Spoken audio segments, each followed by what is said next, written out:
Launched in 2016, Swift has transformed their command system for 2019 with new touchscreen control panel, user-friendly design and easier-to-follow navigation.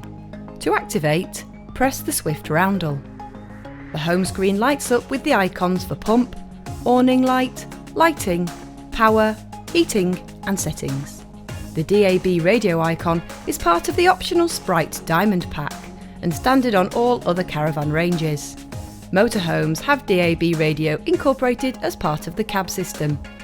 At the top of the screen is useful information: the temperature inside and outside, the humidity, the date and time, and the level of power. To activate an icon, just touch it.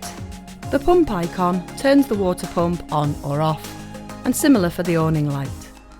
Touch the other icons and a new screen opens up.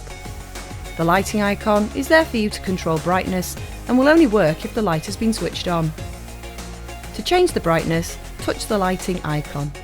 Two circles appear, named Dimmer 1 and Dimmer 2, covering different lights. To change brightness, touch the off inner circle and the brightness level is shown. In this case, it's 60. You can increase or decrease the brightness using the plus and minus buttons, or moving your finger around the circle. When finished, touch the home button to return to the main screen.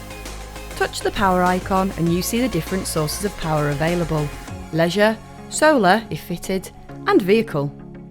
Touch the arrow to open up the mains power screen.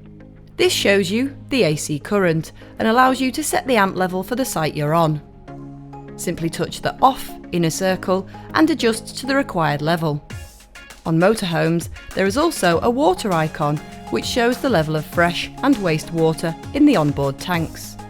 You can also empty the waste tank when you are at suitable location by touching the empty waste button. Touching the heating icon opens up a set of options. Choose to override, select mode and power source. You can also see timer, temperature and water status. To adjust any of these, touch the arrow. To change the timer setting, touch the time and it will start to increase in set increments. The temperature works in a similar way, going up in increments of 1 degree. The water setting can be adjusted between off, eco and on. Touch the arrow to go back to the previous screen, or the home icon to go to the home screen. In settings, you can change the time, date and day. There is also key information like the IMEI number. We hope you've found this video informative. If you would like any more information, then chat with your dealer or go to the website swiftgroup.co.uk.